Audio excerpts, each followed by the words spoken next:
Welcome back, Spurs fans, to the Scott Hepler Football Channel. Today we're doing our preview ponderings of the Tottenham versus Watford match coming up on the 29th of August. So, lots been happening this week.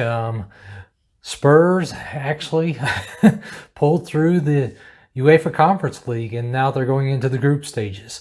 The drawing was today, this is Friday, and they'll be moving into the next phase. So, congratulations to them.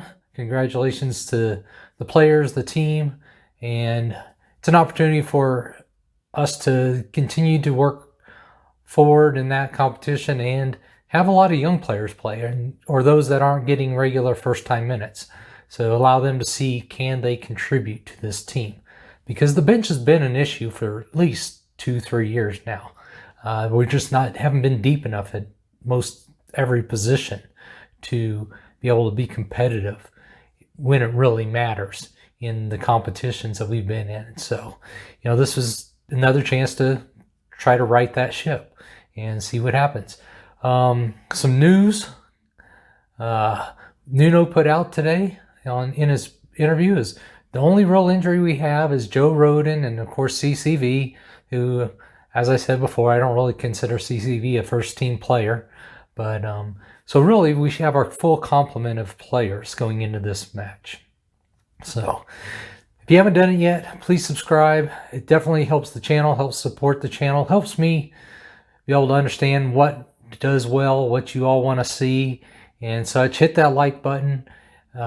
As I go through and talk about my points that I have for this upcoming match, let me know your thoughts and put that down in the comments. And, if you don't agree with me on something or agree, put that down in the comments too. So let's have a conversation. So looking at this match, right now Spurs are sitting fifth. There's a number of teams with 2 wins, and we're one of them. And we're in fifth because of goal differential. Watford's sitting in 11th. They won their first, lost their second. And neither team spent a lot of money this season, although it's just been reported today that the Spurs have sold Sissoko to Wolves.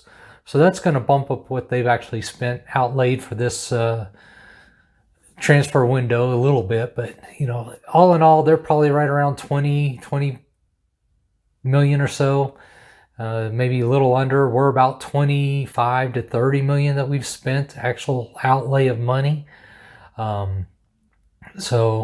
Neither of us have really gone crazy this window in bringing in players. 2 of the players we brought in, at least key players, Galini and Romero, they're loans right now. So they're not actually a purchase yet. So, we haven't brought anyone in as a purchase other than Heel and the new guy that's at Metz. Gosh, I keep forgetting his name. But I think those are the only 2 actual purchases we've made for this season. And the guy from Metz is not going to be available to the team because we loaned him back to Metz for the season. So, looking at Watford, what do they do? What are they like?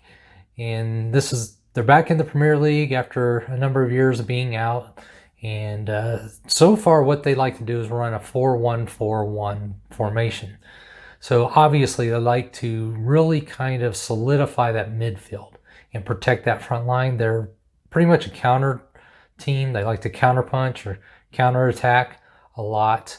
In the first match that they won against Aston Villa, they were really dangerous on the counter. They have some size that they utilize on that counter, and they have pace. And so that's going to be something we're going to need to pay attention to in this match.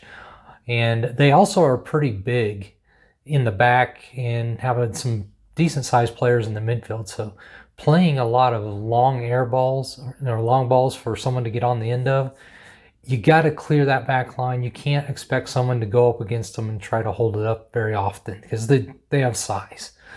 So I think, as usual with Spurs, one of the keys is going to be with our midfield. How do we set this thing up? Another thing to think about with, who's going to play, who's not going to play for us and them is, we got the international break coming up. Starts after this weekend's Premier League matches. So all next week and halfway through the following week, we'll have international matches, so we can look at this. And we already know that anyone playing in England right now has been pretty much told they can't go to their national clubs. So we should put out our strongest possible team, in my opinion, regardless of who started in the midweek match against Ferreira.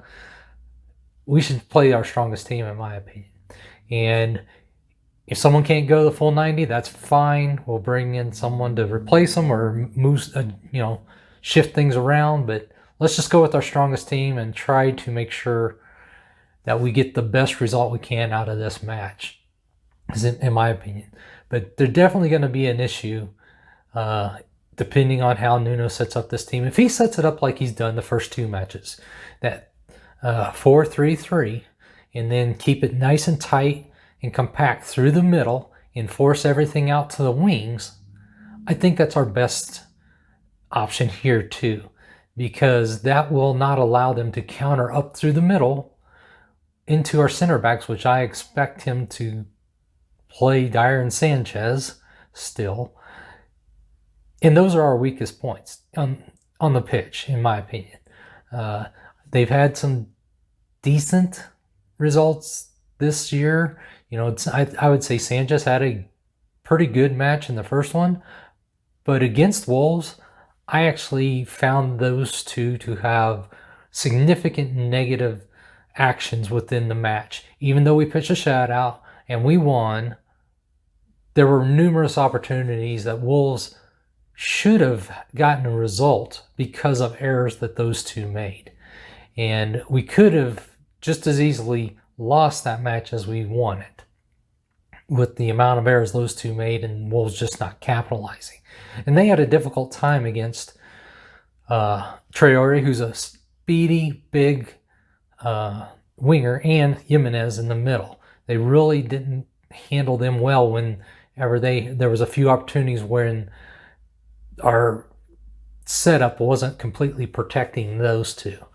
And so I think we need to go with the same thing we've been doing for the past two matches, at least in our setup and the way our team is structured and how we're going to play with the ball.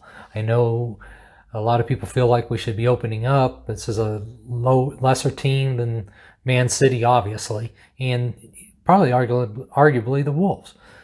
But in my opinion, we can't expose our weakness to an opposition, even one that's not as experienced, probably not quite as talented, but they are a very dangerous team, in my opinion, going forward and on the counter, because the pace is just going to cause issues. And they have some decent size up front. They can push people up and have some decent size up front and cause issues for Sanchez and Dyer. And I know people like Sanchez's recoverability, but as much as he supposedly can recover, he can't recover as well as everyone believes he does. He's gotten burned a number of times in previous matches last year by people just blowing right by him. And I'm not talking about big wingers either. Gundogan for Man City in, gosh, I can't remember which match it was, but he worked Sanchez up and down and all around an entire match and made him look silly on a number of occasions. So, I think we're going to have to protect those two again. This is a big opportunity for us to start off the season with 3 wins, go into the international break, have an entire, basically 2 weeks to get Kane reintegrated back into the system, back into the team, practicing full-time with the team for 2 weeks. That could be invaluable for how we work going forward. And there's also talk that the Lille has sold their right back, and so they're actually probably going to be communicating with Tottenham potentially about Aurier again, because they already talked to him about it earlier in the window, but they hadn't sold their right back, so they weren't ready to do anything. So there may be a movement there. So, moving Aurier, moving Sissoko may free up a few dollars. Whether Levy can actually get something done between now and the transfer window, I think is very slim, regardless of what money we bring in. It's just Levy. He does not move that fast. and he's going to make it difficult on the other teams to pull the trigger and say, yeah, let's do that. He's going to want to negotiate to the nth degree and feel like he's got over on the whoever he's going to buy or wants to buy at this moment once he gets a little cash in. So I don't think there's going to be a lot of influx of people into the first team to help them out going forward until at least the December, until after December when the January transfer window opens. So, I think we have the team what we have, and that's what we're going to have to work with. And I commend Nuno for what he's done so far. He's definitely got our conditioning up. We look like we can last within matches. We're not fading and fatiguing like we were the past year and a half, 2 years. So he's definitely improved that. I like what he's doing with the formation, protecting. I mean, yeah, he's using 8 guys to protect 2, but that's what we have to do because they're not playing our other options. Rodon, as I said, Rodon's out. He's the only injury, really, of any note. And then Romero, he's just not quite up to speed yet, as we've seen him play in the Ferrari matches. And when I think he's got to get up to speed a little bit. I think he's definitely more talented and has greater ability than Sanchez and Dyer. He's just not up to the Premier League speed quite yet. And but Watford, they don't have really too many issues with injuries and stuff right now. But I think this could be a very interesting game. I mean, if you just look at it on paper, down the line, their people, our people, you could argue we should win. But that's not the Tottenham way. We don't just go win everything we should win. That's not what we do. So there is definitely an opportunity to lose points here through a draw or even worse, depending on how well we perform moving forward and scoring goals. I think we will have opportunities because their back line is big, but I don't think they're sound in structure and the way they're organized all the time. And we will have opportunities to work through them if we take those opportunities and perform well in link-up play and in engaging with each other. And some of this is going to have to do with the lineup, how Nuno goes with what team. And we're going to talk about that in the predicted ponderings. But I really think Kane's going to start. I know he played just over 70 minutes in the Ferrari game, but as I said, international window coming up, why not? So that all being said, we got some upcoming matches. The Europa Conference League will start back up after the international break sometime. I have not seen when those dates are exactly, but we got a number of Premier League games coming up in September. We've got a Carabao Cup game against the Wolves right after Chelsea, just a few days after Chelsea. So, this is a great opportunity for us to continue to develop in continuity, solidarity within the team, and just become more sharp and congruent in what we're doing out there as a unit. And so, before we come up against some really tough competition against Chelsea, against Wolves, Arsenal. So, it's going to be a interesting month coming up after this match. And how we finish off these first few games could really impact our mindset going forward. And it really is important in my mind that we get a win here. And especially if Harry Kane's in there. We get a win, builds everyone around the team, around the players, and shows that, we were winning without him. We can win with him. And, Kane's a part of the team, but he's not the entire team. So it's just, I think it unifies us a little better, in my opinion. If we can get a win here, have Kane in there, be involved, and whatnot. I personally think, I think this will be 3-1 Spurs. I don't think we're going to keep them off the board. Exactly. Unless Nuno will keep us in the same formation, I think we have another chance for a shutout, even with Dyer and Sanchez in there. But if he tries to push us out and extend us a little more than we've been doing, because we've pretty much been defending from the half line back when we don't have the ball with all our players, all 10 players. have been defending from the half line back. We've not been pushing up into their, box and defending from that deep, from that far forward and back.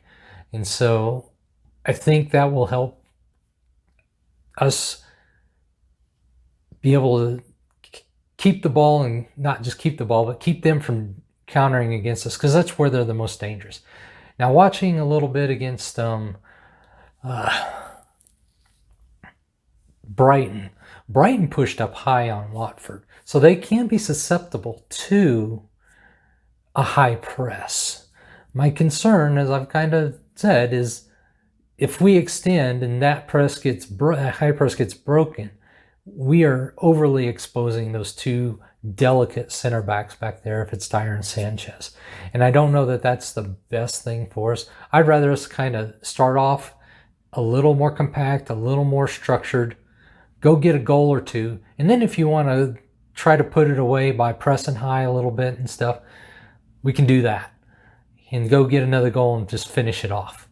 But I don't want to start out pressing high, in my opinion, because if we go down quick, now we have to open up. We have to expose ourselves to that danger of Dyer and Sanchez being vulnerable. And that's just my thoughts. But let me know what you all think. I really think we're going to get a win here. We're doing well, playing well as a unit, which we have not seen for a while. And it's great to see. If nothing else, just the whole mindset that Nuno's brought to the team, the way we play together for each other, and the way we're not fatiguing out just every match. It seems it's a great starting point, jumping off point. Now let's see, what can we do with this match, and then what can Nuno over the international break with 2 weeks to work with the guys? What can he do to implement some other things and make things more solid for the team going forward into the rest of the competition through the year? But let me know what you all think. Subscribe, like, comment, and come on, you Spurs.